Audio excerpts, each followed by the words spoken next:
The quest for the new sea route to India. In this topic, we should address some questions. 1. Why new sea route? What happened to the older one? And how do they find it? We need to find answers to these 3 questions in this topic.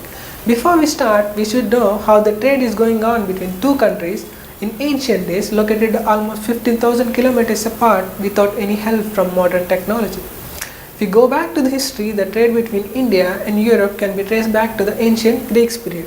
There are literary sources and archaeological evidences which are clearly stating that the trade is on between India and Europe from very long time. So there is a confirmation that the trade is on. Now we have to know how do they carrying the trade. There are 2 ways to carry on this trade. One, the land route. The other, the most popular, sea route. Now the land route. The land route is not very popular. Very less trade is carried on this route while comparing with the sea route because there are a number of obstacles along the journey. What are those obstacles? 1. Absence of modern day technology. Don't forget, we are talking about 5th century BC, almost 2500 years ago. At this point of time, there are no cars, no bikes, no transport vehicles, even diesel engines were not yet invented, so all they have to depend on the legs of a human or an animal. In general, horses and camels are used to travel. In your path, if there is a river, you have to cross it. If there is a mountain, you have to cross it. Without any help from modern technology, there are no proper ways and there is no shortcuts. For an instance, take this example. Today we are in 21st century and we are highly developed people.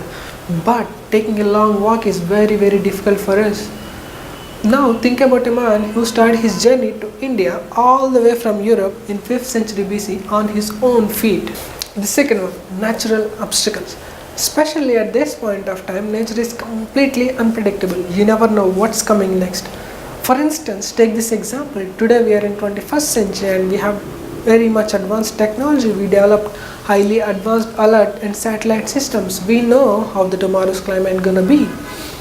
At the time of natural disaster, most of us ensured with safety and security. All the basic food ingredients are available to us without placing the foot outside of our main door. Yet, we suffer like a bird under the lightning strike. Even at high-speed rescue operations, few people will lose their lives. Food and water problems will arise, and it took so many days to bring back the position to normal. Now, think about 2500 years ago. Imagine a small mob with a huge cargo in the middle of a storm or at the time of unexpected floods. The third one, the wild animals. The more important, most dangerous thing is here, the wild animals. Fortunately or unfortunately, if you are nearby a wild animal, that's it. From that moment, your breath is on the line. Unlike ancient days, today in 21st century, almost all the wild animals are kept away from human living areas. The modern forest areas, wildlife sanctuaries and zoological parks were established, and most of us have never seen a wild animal with hungry. One should cross all the wild animal gardens from starting to ending. So forget the trade and money, your breath is on the line along with your... The fourth one, distance and countries. Distance estimated between two countries is 15,000 kilometers and one must cross many countries to reach their destination. And unlike modern day flying, this is not an easiest thing to do around 2500 years ago. Especially at this point of time, many kings impose more and more taxes. Some kings demand more and more money or goods from the merchants. And sometimes they don't even allow the merchants to cross their territory. One must deal with all the situations like this, and on the other hand, they must deal with unexpected danger like robbers or the criminal tribes where they may lose their lives. The fifth one, different climates and different time zones. Facing different climates and different time zones is not an easiest thing to do. For an instance, take this example. Imagine a man visited the other city and came back. He'll suffer with cold, throat infection or XYZ by simply using the word, the water change. Now think about a man of 5th century BC who is traveling from Europe to India on foot and his probable struggles. How many time zones he or she has to face. Sixth one, time period. Sometimes it took more than a year to complete one-way journey. This kind of trade needs more time and more human physical effort than the sea route. Even at all the odds, the trade was still flourished and huge profits as reward. These are the things which restricted the trade to less quantities, but the ancient men used this trade route very successfully for decades together. This kind of land route trade is a nightmare for 21st century men, but not for the ancient merchants.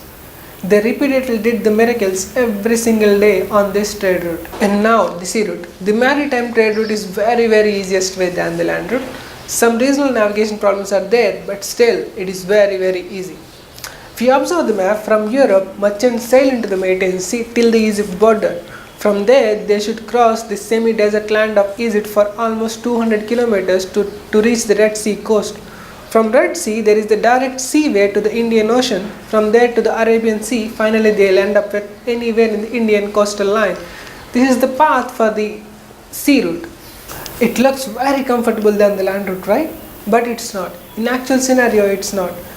The problem arises at semi-desert land of Egypt. Traveling in desert for almost 200 kilometers is not an easiest thing to do. Even in today, in 21st century, it is not an easiest thing to do. Even for professionals, it's a nightmare.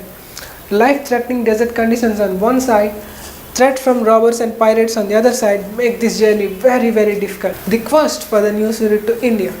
We should know how a man of 15th century BC discovered a new sea route to India without any help from modern technology. Disasters, discoveries or inventions, they don't just happen. They are triggered by chain of critical events.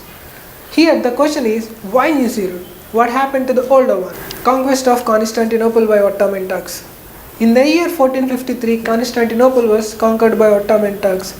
If you observe the map, exactly at this point, including modern-day Suez Canal, Egypt and other surrounded countries. Immediately they monopolized the Red Sea route. They were not allowing any foreigners and foreign vessels to enter into the Red Sea.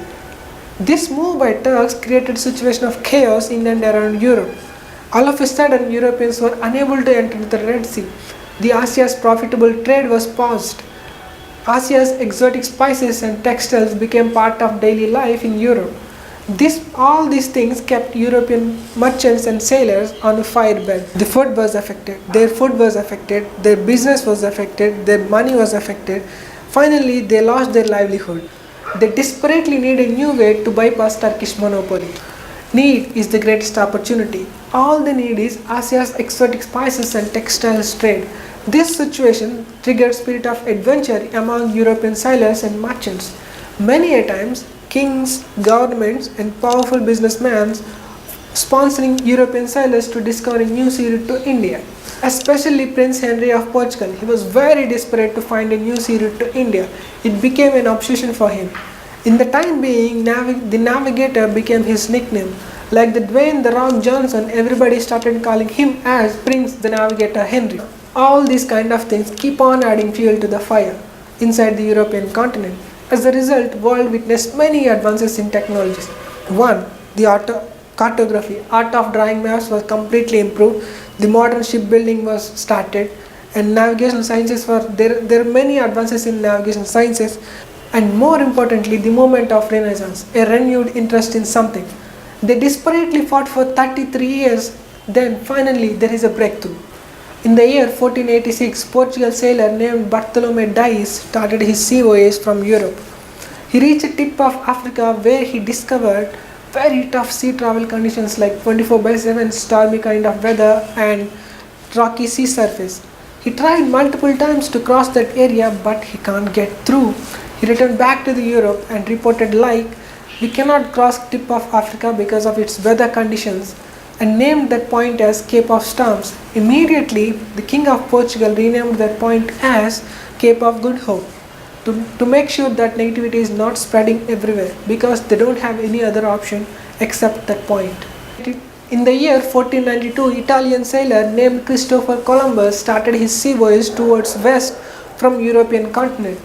He just traveled around 5,000 kilometers and touched the land. Immediately, he came back to Europe and said, I just discovered a new sea route to India. It is just 5,000 kilometers away from Europe. Because of improved cartography and previous records of sea voyages, it is very clear that one should travel at least 10 to 15,000 kilometers to reach Indian coastal line. His findings on new land are not matching with Indian culture and Indian resources. To confirm it, another Italian sailor named Amerigo Vespucci started his sea voyage towards west and followed Columbus' path. He touched the new land just around 5,000 kilometers. Immediately he declared that this is not India and it is a new land. From there, the new continent is called as America on behalf of his name, and very big virgin land was now exposed to the world. And finally, it's time for Vasco da Gama of Portugal. In the year 1498, he successfully crossed Cape of Good Hope with his extraordinary sailing skills and reached Calicut. Many literary sources clearly mentioning that he took help from a Gujarati sailor. He navigated him to reach Indian coastal line. Finally, on 17th May 1948, mission for new sea route is finally accomplished. On Columbus' arrival, King of Calicut named Jamorin gave him a cordial red carpet welcome. At this point of time, nobody knows that this movement laid the foundations for India's foreign subordination. Adam Smith, the father of modern economics, in his book he mentioned that 1492's discovery of America by Columbus and 1498's discovery of new sea route to India by Vasco da Gama are the two greatest events ever happened in the history of mankind.